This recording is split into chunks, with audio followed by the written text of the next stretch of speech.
Bienvenidos otra vez a nuestro episodio nuevo de Mentes en Perspectiva, trayendo un tema sobre la mesa que nuestra amable Mónica trajo y yo no me pude resistir también a traerlo a la mesa, porque es un tema muy interesante, pero es un tema muy profundo, muy complejo. A nivel científico es sumamente complejo, pero es uno de los más estudiados. Entonces también hay mucha información, mucha controversia, muchas cosas, puntos encontrados, y también es muy difícil entender con claridad la dimensión por la que ocurre el trauma. Yo me puse a estar de creativa proponiéndote esto y ahora me eché para atrás. Yo le dije, dale para allá, está bien, pero tú verás que te va a salir caro. Sí.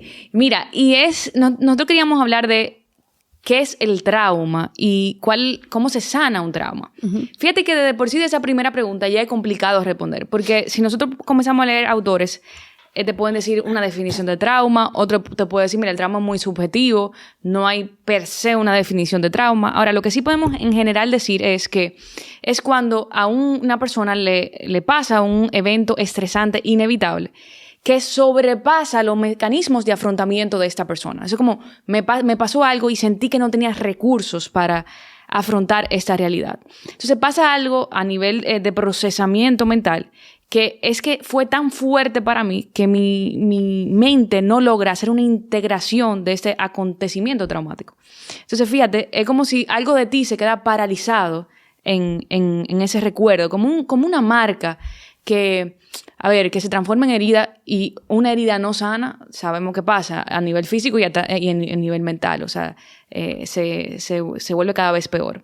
Ahora, este trauma, que sí creo que hay una parte subjetiva, porque quizás lo que te impacte a ti no es lo que me impacta a mí, y los recursos que tú tienes para afrontar no son los mismos recursos que yo tengo para afrontar, pero sea cual sea tu percepción del trauma, sí va a impactar tu desarrollo psicológico, tu desarrollo de individual como persona, fisiológico, social y hasta espiritual.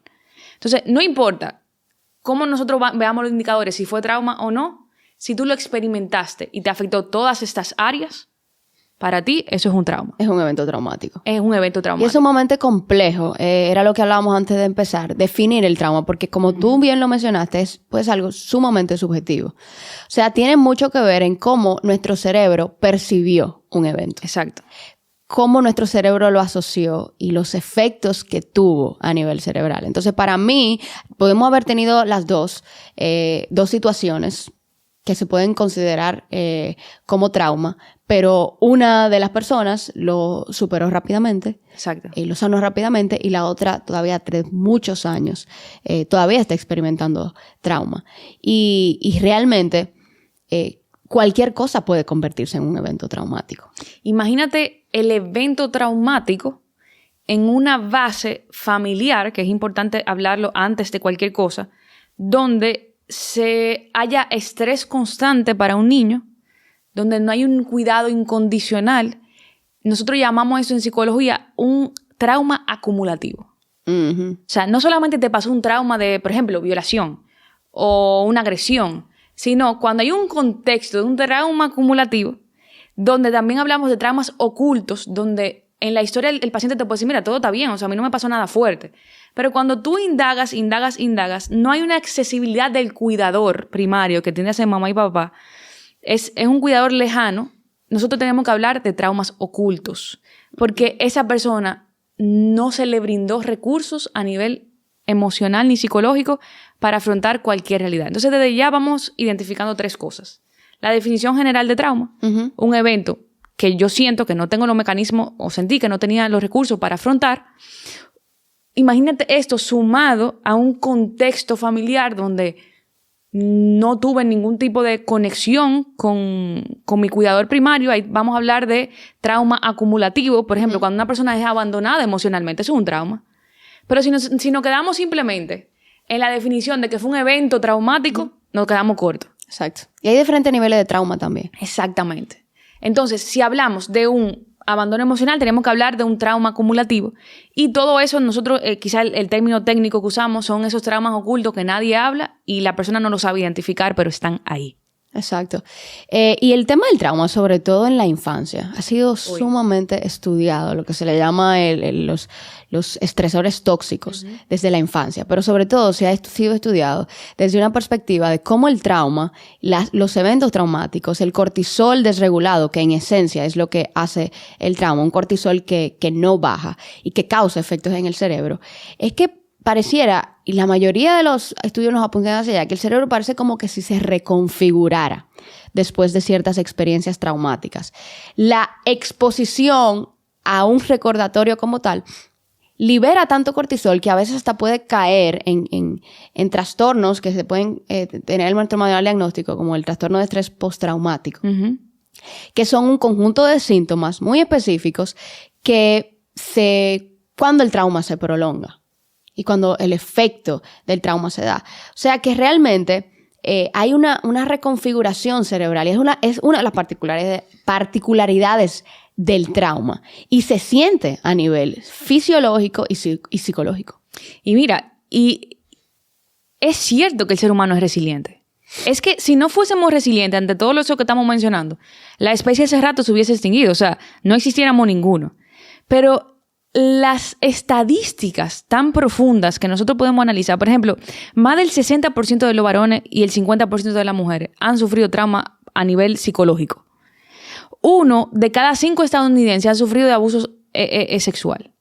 Y por lo menos 1 de cada 8 personas han sido testigos de cómo sus padres se violentan entre cada uno de nosotros. Entonces, es cierto que somos resilientes. Es cierto que el ser humano tiene una increíble capacidad de salir adelante. Pero cuando nosotros nos vemos ante estas estadísticas, y ni hablar de esos traumas ocultos que hablaba ahorita, de abandono emocional, etcétera, que eso es casi imposible de medir a profundidad, tenemos que hablar de que todo esto deja una huella en nuestra mente, en nuestro cerebro, en nuestro corazón, afectando nuestras relaciones interpersonales, en nuestra biología y nuestro sistema inmune. Y, Camila, yo creo que para mí sería, por eso yo te dije, yo quiero grabar este podcast, este episodio, para entender un poquito la parte del cerebro. Eso es un mundo totalmente diferente a la parte que yo manejo. Que, por ejemplo, la parte que quizás nosotros podemos evaluar como psicólogo clínico es que el ser humano tiene 3 niveles de seguridad. El primer nivel es cuando se siente amenazado, busca una interacción social, o sea, ayuda, alguien ayúdame. Cuando esto no pasa, entonces intentamos, cónchale, yo estoy sola, tengo que luchar o escapar. Y me mando corriendo o trato de luchar. Ahora, si esto falla, es que viene la parte donde esto se vuelve una paralización y un colapso, que ese como cuando se cierra y se dice, ok, eso para mí fue un trauma, no me pude defender. Nadie vino a ayudarme. No pude luchar ni pude escapar. Exacto. Me paralicé. Hay un sello en mi cerebro. ¿Qué pasa a nivel cerebral? ¿Qué sucede en nuestra mente, en nuestro cerebro? Cuando hay una parálisis y eso definitivamente ya se convirtió en un trauma. Y para eso tenemos mi cerebro aquí, ¿verdad? El famoso cerebro. Miren, a mí me gusta traer siempre este cerebro porque nos ayuda a delinear un poquito cuáles son las estructuras más afectadas. Y 3 de ellas han sido las más importantes. Lo que no estamos oyendo por Spotify, los animo a irse a la parte visual para que puedan ver esta parte. Pero 3 áreas cerebrales son las más afectadas con el trauma en torno a la investigación científica. La parte frontal de nuestro cerebro, el hipocampo de nuestro cerebro, la parte frontal está relacionada con la regulación, la parte del hipocampo está relacionada con la memoria y la consolidación de la memoria, y la amígdala, que está considerada como la estructura más relacionada con la parte ansiosa sobre todo. Entonces, hay una interacción entre estos 3. Y lo más interesante es que los 3 del cerebro completo son de las estructuras que más receptores de cortisol tienen. Es decir, que cuando el cortisol se segrega, va directamente hacia esas estructuras, porque es como si la estuvieran recibiendo de forma natural. Entonces, cuando tenemos una experiencia traumática, 3 cosas pasan. Primero, somos personas más reactivas. Estamos en un estado ansioso constante. Por eso el trastorno de estrés postraumático, constantemente hay flashbacks, hay eventos, hay cosas significativas que nos están afectando, que nos mantienen en un estado de alerta constante. En el hipocampo pasa, y esto es sumamente importante, hay personas que preguntan por qué a veces recordamos partes del evento traumático y como que otras nuestro propio cerebro la bloquea. Y es muy interesante, varias investigaciones bastante recientes que se han realizado con relación en ese hecho, Y es que la información, la memoria, se codifica de forma diferente en un trauma. La información se codifica sobre todo a nivel de nuestro hipocampo. Y fuera como si la codificación no se diera de forma serial, dejando espacios que no se codifican de forma cronológica. Como que si se fragmentara. Exacto.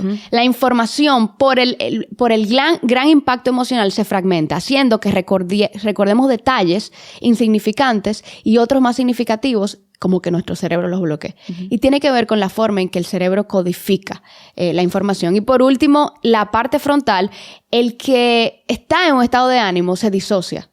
En un trastorno de estrés postraumático o en un trauma se disocia, se despersonaliza. Y es porque su regulador principal en la parte frontal de toma de decisiones, de juicio, está en piloto automático. Actúan sin esa parte racional cerebral y están como si estuvieran pero nunca estuvieran. Exactamente. Entonces, realmente nuestro cerebro está muy lacerado ante un evento del trauma. Imagínate en la parte emocional donde mi cerebro está fragmentado. ¿Cómo eso va a verse a nivel emocional psicológico? O sea, definitivamente hay muchas secuelas que quizá cuando yo recibo al paciente, yo no los recibo porque no se acuerda de algo, sino que me voy dando cuenta en su discurso. Normalmente los recibo porque ya el adulto, que imagínate que el trauma fue en la infancia o en el pasado, tiene un inmenso miedo, es un sentido de indefensión, no me puedo defender, aún ya pasando el evento, de pérdida de control, de que siento que sigo no teniendo recursos ante la vida. Hay un casito que me viene a la mente que fue reciente que la acompañé. Imagínate, una persona que ha sufrido traumas en la infancia, abandonos muy fuertes hasta de literalmente, o sea, la dejaron en otra casa, muy pequeñita, bueno. Y evidentemente cuando ella le toca ser adulta ahora, luego de pasar abandono literal y emocional, siente que no tiene recursos. Y ese es el mismo cuadro de una persona que ha sufrido trauma. Indefensión, tiene un pánico a perder el control, siente que no es capaz de desarrollar su vida adulta y tiene un pasado fragmentado en la memoria. O sea, el discurso muchas veces no es coherente y eso es muy importante. Cuando una persona va a demandar, y ojo con los traumas a nivel de violencia, por ejemplo, que va a una fiscalía a demandar un abuso, hay algo que pasa a nivel de discurso de este tipo de personas, que son incoherentes y mucha gente no le cree que realmente está pasando violencia. Pero lo que está pasando a nivel cerebral es que el impacto ha sido tan grande que no pueden sintetizar los eventos en un orden cronológico. Puede pasar. Exactamente. Entonces es muy importante atender a esa sintomatología. Exactamente. El trauma a nivel cerebral incluso se ha visto que reduce el volumen del hipocampo. Es uno de los más hallazgos más consistentes. A veces se ha visto, a veces no se ha visto. Pero en esencia, por ejemplo, en la infancia, cuando ocurre, por ejemplo, niños que son víctimas de violencia o víctimas de abandono, se ha visto que tienen muchísimas dificultades para aprender, problemas de aprendizaje, problemas de memoria, porque las estructuras dedicadas al aprendizaje están siendo afectadas directamente por los efectos prolongados del cortisol, producto del trauma. Entonces, cuando tenemos muchas experiencias traumáticas como niños, en la adultez ya de por sí tenemos un cerebro que está lacerado, sobre todo si no hemos pasado por un proceso de sanidad de trauma, que es parte de lo que vamos a hablar también.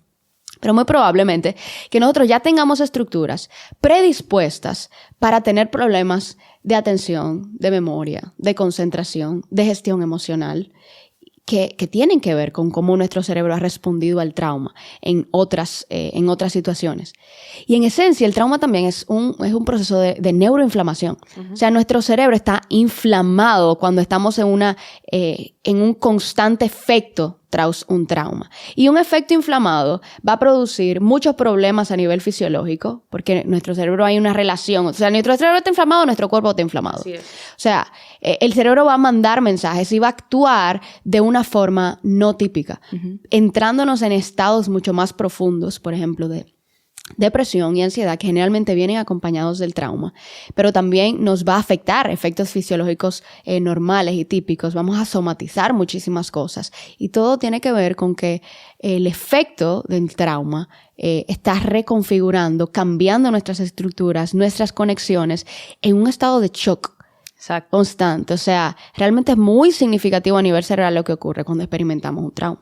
Y pasa algo interesante, que cuando comenzamos a analizar el perfil del adulto, en todo este cuadro de eventos traumáticos del pasado, podemos encontrarnos que aún canalizamos las emociones a través de la irritabilidad, de la ira, de la frustración, en un constante sentimiento como de impotencia, donde si nosotros buscamos un común denominador, un trauma o traumas que no han sido sanados, es muy complejo que un adulto sienta placer de la cosa que otra persona siente placer o sienta una profunda alegría. Quizás manejan ánimos un poquito más bajitos, como la distimia, por ejemplo, y pueden llegar a tener relaciones interpersonales, a sentir amor, pero no la profundidad del amor.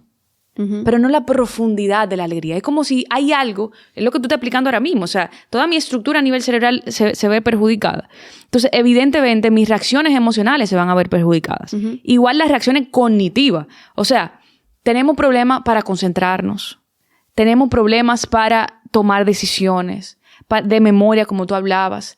Hay una suma, alta dificultad en creer en mí misma. Porque acuérdense que como el trauma me hizo creer que yo no fui capaz de afrontar, y hay algo que se relaciona con el trauma, que lo podemos ver mucho en consulta, es la culpabilidad. Por alguna o extraña razón, el ser humano tiende a culparse cuando no es capaz de hacer algo. Entonces, evidentemente, eso marca para siempre a la persona y se vuelve su mecanismo cognitivo de reaccionar ante cualquier cosa que no puede hacer. Evidentemente, es un ser humano que está preocupado constantemente, que no sabe cómo reaccionar ante la crisis, ante los conflictos. Y en el tema de las reacciones, tú lo mencionamos un poquito, del área física, podemos ver una persona que lo único que siente y que lo lleva al médico es quizá una fatiga crónica, Camila. Todo está bien. De eso. O sea, yo tengo un buen trabajo, tengo una buena pareja, pero siento fatiga crónica. Y tú te comienzas a dar cuenta del proceso de inflamación que tiene esa persona. Y ha sido de pequeñito. Por ciertos eventos que ha pasado en su vida. Y por eso es importante catalogar trauma de forma correcta. Exacto. Porque muchas veces nosotros estamos viviendo experiencias emocionales, estamos reaccionando de ciertas formas y no nos estamos dando cuenta que todo tiene que ver con un evento o con un conjunto de eventos que nosotros no sentimos que fue un trauma, pero evidentemente pasa el patrón que tú habías hablado. Me pasó algo, lo tuve que pasar solo porque nadie pudo venir a mi auxilio y me sentí totalmente sin capacidad para afrontarlo. Y tuve un colapso en ese momento. Eso dejó una huella a nivel cerebral. Eso dejó una huella a nivel de memoria. Entonces tenemos que ser bien autoconscientes y por eso la importancia del proceso terapéutico para entrar en ese proceso de conciencia y de historia, tanto pasada como actual, para reconstruir esos eventos y realmente decir, espérate, esto es un trauma. Y el trauma tiene efectos específicos a nivel cerebral, tiene efectos a nivel sintomático. Y siempre que estemos ocultando de, eso le pasa a cualquiera, o eso no tiene importancia, vamos a vivir repitiendo la esencia de ese trauma y lo que ese trauma dejó. Entonces necesitamos ser muy buenos para categorizar eventos en nuestra vida que fueron traumáticos. Y es como que hay una parte dentro de ti que está dividida. Porque tú sigues tu vida, o sea, el mundo no se para, pero hay una parte de ti muy importante que se quedó paralizada en un pasado. Disociación. Y ahí es que viene otra sintomatología, otro síntoma y señal importante cuando nosotros probablemente atravesamos un trauma. Es la disociación. ¿Qué es una disociación? Exacto. Es como si mi ser está desconectado del exterior y vivo desde un piloto automático. Entonces, y tú también lo podrás aplicar a nivel cerebral y a nivel emocional, psicológico, es cuando una persona se queda paralizada, desconectada de todo su exterior. Y pasa eso es la disociación. La despersonalización, que yo quiero que lo hablemos como paralelo, porque muchas veces se tiende a confundir, es cuando esa desconexión no es con el exterior, sino conmigo misma. O sea, estoy divorciada de mí misma. Y cuando tengo las dos cosas al mismo tiempo, siento que otra persona que está viviendo mi historia, yo no sé si a alguien le ha pasado. Los pacientes me dicen, Mónica, que yo siento como que es un tercero que me está viendo y está actuando a través de mí. Algo muy difícil de explicar a nivel de discurso. Pero el que ha vivido despersonalización y disociación sabe lo que nosotros estamos hablando hoy. Exacto. Y en esencia, a nivel cerebral, se considera un mecanismo como adaptativo de supervivencia, muchas veces, estos dos que tú describes, disociación y despersonalización, que permite a los individuos separarse de la experiencia inmediata del trauma. Estos síntomas no son exclusivos del trauma, es importante que lo entendamos también. Pero cuando nosotros nos desconectamos de esos eventos, nos despersonalizamos muchas veces, el cerebro como que entra en un estado de autoayuda para proteger contra el estrés. Y al final son mecanismos defensivos que no son adaptativos porque uno no es un estado normal sentirse así. Y en esencia sus efectos tienen que ver con la parte frontal del cerebro, que es la que nos ayuda a conectar de manera consciente con el entorno hacia afuera. Todo nuestro cerebro nos ayuda, pero hay una particularidad en el lóbulo prefrontal, y es que ejerce el juicio, ejerce la capacidad de tomar decisiones, nos conecta a nivel social, nos hace entender los contextos para saber ejercer nuestras funciones más ejecutivas. Entonces, cuando yo borro eso, yo ni siquiera puedo hacer un razonamiento complejo. Yo no soy una persona que soy capaz de sentirme presente en el momento. Yo estoy en un constante estado neutro que al final termina en un estado de ánimo sumamente bajo. Y la esencia fue un evento traumático. Claro. O no identificado o no solucionado. Y ahí vemos que constantemente nos estamos poniendo capas protectoras para poder defendernos de esto. Pero hay un concepto que se llama desagregación patológica. O sea, como ¿cómo? Yo nunca he oído eso. Como una disociación patológica. Y eso es lo que tú hablabas ahorita. Simplemente lo estoy aplicando a nivel psicológico. Ok. Te estoy poniendo en palabras de emocional. No, por si acaso alguien no entendió, para que no se sientan mal, yo tampoco entendí. Esa fragmentación que tú hablabas ahorita. O sea, mi cerebro está dividido y así mismo sigo procesando la emoción en el presente. O sea, hay una incoherencia entre la experiencia que viví y quién yo soy ahora. Yo no sé si a ti te ha pasado que tú has visto personas en funeraria que se le ha muerto, por ejemplo, un hijo que ha sido el amor de su vida y esa persona está hablando normal. Y entonces va el fatal y te dice, ay, no, esa gente estaban súper bien, como que pareciera como que no tan bien. Nada, y ya, y me desconecto de ese caso porque yo también. Exactamente. Entonces, fíjate cómo hay todas unas capas, todo el mundo tiene una capa protectora, sobre todo cuando se trata de la muerte. Pero una persona perdió un hijo y está saludando en la funeraria como que nada pasó. Yo tengo que hacerme preguntas. Cómo esa persona está, si eso significa un trauma y cómo lo está procesando. Fíjate, podemos ver esa disociación patológica de que no estoy conectando con mi realidad. Y déjeme decirle, uno como psicólogo, cuando está, sea a nivel familiar o lo que sea, social, en una funeraria, dice, esa tiene que ir a consulta. Porque todo lo que no se conecta con el presente se vuelve patológico, muy probable, en el futuro. Y la línea pareciera, con lo que tú me estás diciendo, que raya entre el desarrollo de un trauma y el desarrollo de un evento negativo que no se convirtió en un trauma, es el sistema de apoyo, el contexto. Cómo el contexto me ayudó y me sostuvo. Porque una muerte de un hijo, por ejemplo, es un evento traumático, pero no necesariamente se prolonga a los efectos de un trauma. En ciertas ocasiones sí. Por ejemplo, si yo lo paso solo. Claro. Si yo en mi contexto solamente tengo personas que me descalifican, si no pude hacer el duelo acompañado correctamente, y el tipo de mecanismos que ya yo tengo dentro para afrontar situaciones negativas, por ejemplo. Exacto. Esas son como las dos cosas. Factores protectores que nos ayudan en el desarrollo de un trauma. Externos e internos. Exacto. Entonces, eso es importante mencionarlo. Por ejemplo, lo que tú acabas de mencionar es extremadamente importante, porque una experiencia traumática en la infancia no jamás va a ser igual a una experiencia traumática en la adultez. No. ¿Por qué? Porque los recursos de cuidado y de protección en la infancia tienen que venir desde el exterior. Si yo no tuve eso, que fue lo que hablamos de trauma acumulado, trauma oculto, si yo no tuve eso, evidentemente ese efecto, ese estímulo estresor, muy probablemente se convierte en un trauma.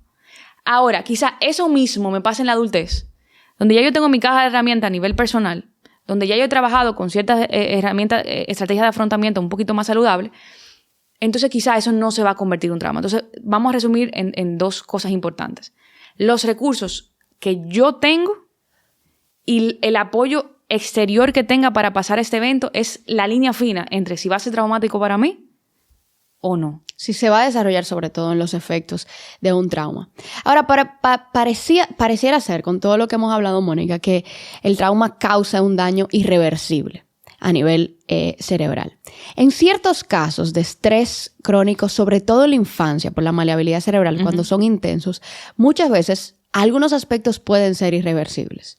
Sin embargo, y es lo que más a mí me gusta de la ciencia, es que nuestros cerebros son extremadamente adaptables. Claro.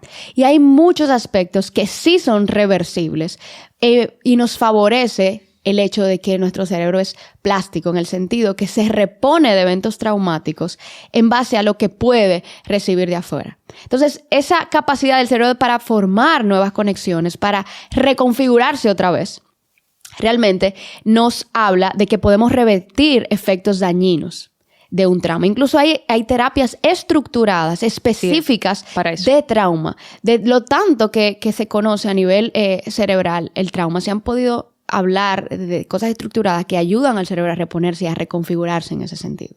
Entonces, nosotros como terapeutas debemos de creerle en la neuroplasticidad de nuestro cerebro y esa capacidad de hacer nuevas conexiones. Porque si no, mejor, como yo digo, vamos a ir a los consultorios. O sea, hay esperanza, creemos en la transformación y nuestro cerebro está diseñado para la resiliencia. Ahora, una vez yo identifico que sí, definitivamente pasé un trauma en esa mi infancia, lo pasé recientemente, hay un proceso a seguir que quizá no es excluyente nada de los tratamientos. Y la primera herramienta es el discurso. O sea, podemos hablar de muchísimas herramientas. El discurso es lo que te permite conectar con ese recuerdo y transformarlo, integrarlo y procesarlo. Yo, te voy a ser muy honesta, detesto la palabra superar. Porque es que no es cierto, porque cuando yo te digo superar es que ya lo dejé atrás. Y lamentablemente no es eso que estamos hablando. Yo preferiría cambiar esa palabra de superar por integrar la pérdida, integrar ese evento traumático. Es importante porque esas historias también pueden tener un efecto positivo en nuestra vida y en la construcción de nuestra identidad. Exactamente. O sea, no todos los eventos traumáticos son una pérdida. Entonces, mientras más me esfuerzo a superar, yo creo que hacen un efecto inverso, de que me tengo que aferrar a eso porque es imposible, es como contraproducente. Tenemos que también tener claro a nivel psicológico y psiquiátrico que probablemente los fármacos vayan a ser necesarios. O sea, todo depende de la sintomatología, la frecuencia, duración e intensidad. Sobre todo por el involucramiento cerebral que hay. Hablamos de que es una lesión psíquica, es una lesión neurológica. Entonces, cuando mi amígdala, por ejemplo, está en un estado de hiperactivación, a veces el fármaco lo que hace es bajar los niveles de esa amígdala. ¿Para qué? Para que yo pueda recibir la terapia, el acompañamiento, el proceso de sanidad con mayores capacidades cognitivas. Y quizás esto lo voy a tratar de simplificar muy profundo lo que hacemos a nivel de psicoterapia. Pero todas estas, obviamente depende del abordaje del psicoterapeuta, pero todo este tema de traumas pasa algo que, como decíamos ahorita, al cerebro fragmentarlo, nosotros llamamos que eso pasa al inconsciente. Entonces, hay una parte de ese ser humano que se paralizó allá en el pasado porque no lo pudo afrontar. Entonces, eso está guardadito ahí en una capa invisible que nosotros llamamos inconsciente. Ahora, a través de un proceso de psicoterapia, se supone que ese procesamiento neuronal que predispone y nos dirige a ciertos mecanismos de afrontamiento, nosotros debemos, a través del discurso, lograr que ese paciente pase de información del inconsciente al consciente.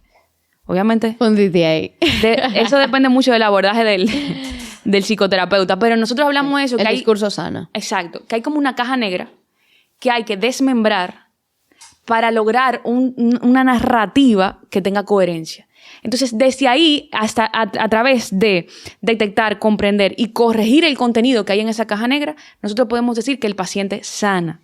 Entonces, y aquí viene la parte importante, nuestro trabajo es estar atento al discurso del paciente. Pero más que atento al discurso del paciente, a cómo lo dice, a qué mueve en el cuerpo cuando dice algo. Porque probablemente hay una resistencia, probablemente no va a haber una resistencia a hablar de ese trauma. Y la información la vamos a ir sacando. Yo siento que nosotros somos como casi haciendo una obra de arte a través del discurso. Y esos son los errores del discurso, muchos autores le dicen así, es donde realmente está la sanidad del paciente. Wow. Cuando saca un regalito ahí y te dice, bueno, olvídalo, yo no quise decir eso, espérate. Ay, lo agarré ahí. Y ese proceso de psicoterapia es muy importante. Yo quiero saber, Mónica, y esto lo voy a hacer de la ignorancia, porque yo sé que hay terapias específicas del trauma. Pero, por ejemplo, un paciente ha pasado un evento traumático, lo ha podido identificar. La psicoterapia típica, tal vez cognitivo-conductual, algunos abordajes, todavía no han hecho que esta persona se reponga y como que falta cosas. Sabemos que en esencia todo el mundo puede reponerse del trauma. O sea, eso es un principio, es un proceso, a nivel cerebral. A todos les cuesta procesos diferentes y tiempos diferentes. Pero ¿qué tipo de terapias hay? ¿Tú conoces algún tipo de abordaje específico en psicoterapia que sean específicos del trauma? Sí, fíjate algo. Hay algunas que venimos usando y otras que relativamente nuevas. Pero tengo que comenzar con el abordaje somatosensorial del trauma. Es llevar al paciente a nivel físico, cognitivo y sensorial a ese momento. Y luego entrarlo a eso que nosotros llamamos mindfulness, que últimamente también está cogiendo un auge, y el paciente logra conectar con su presente. Acuérdense que hablábamos de despersonalización y disociación. Esto es como lo opuesto. Logro conectar con mi cuerpo, logro conectar con esa persona que fui y hago una conciliación. Pero lo digo un poquito rápido porque realmente donde me quiero enfocar es en este método que también se está utilizando específicamente para el trauma, que es el de la desensibilización y reprocesamiento por movimientos oculares. Wow. Sí. Entonces, esta terapia es un abordaje igual psicoterapéutico que trabaja con el procesamiento de información innato del paciente. Entonces, este tipo de terapia ayuda a las personas que han sufrido abusos, sobre todo. O sea, traumas quizá un poquito más fuertes que un abandono emocional.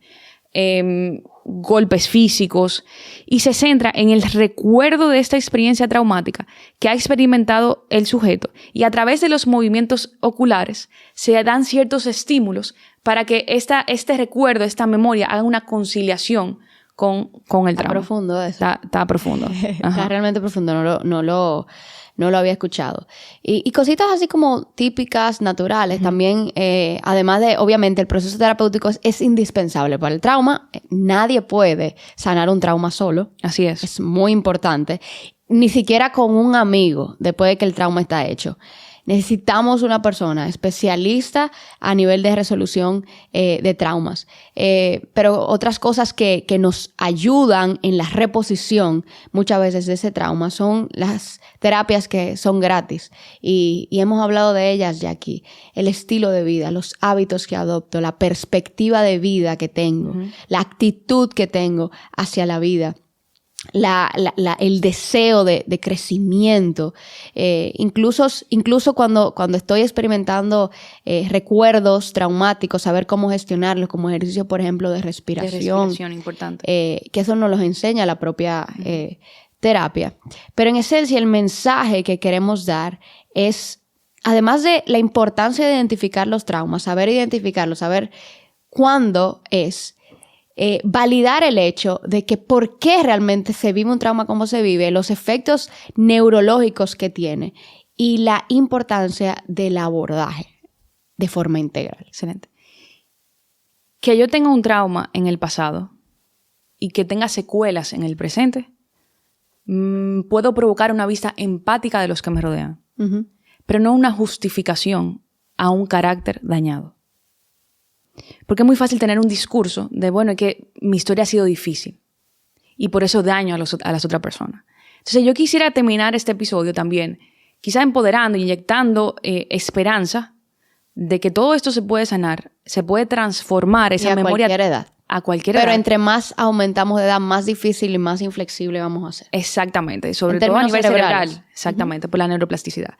Entonces, quizá mi historia busque compasión y empatía, pero no debe ser justificación para quedarnos dañando a otra persona. Entonces, aquí, este episodio, al dar herramientas, ha disminuido esa necesidad o justificación de quedarme en el trauma. Hay posibilidad de salir, de transformarse, de regenerarse, y siempre hemos hablado de que si no hubiera esperanza, entonces no tuviésemos trabajo tú y yo. Exactamente. Así que nada, yo creo que lo logramos, ¿verdad? Es importante. Sí, la verdad es que esto se puede abordar desde muchas perspectivas. Sí, o sea, puede ser un episodio, o sea, se puede hacer un podcast solo del trauma. Porque hay muchas formas de donde cogerlo, hay mucha investigación, hay mucho que leer sobre él, porque es un mecanismo tan común que, como te dije, es uno de los más estudiados en la ciencia. Pero esperamos que este episodio le haya servido de forma práctica realmente para ser más conscientes, para tomar decisiones más informadas, para entender a otros también que están pasando por procesos de trauma, para poder identificar, espérate, pero eso fue un trauma lo que tú viviste, inmediatamente con estas formas de abordaje. Y que realmente podamos dirigirnos hacia la esperanza y hacia el cambio. Así que, ya ustedes saben, gracias por escucharnos y acuérdense siempre suscribirse a nuestro canal de YouTube. Bye bye. Gracias.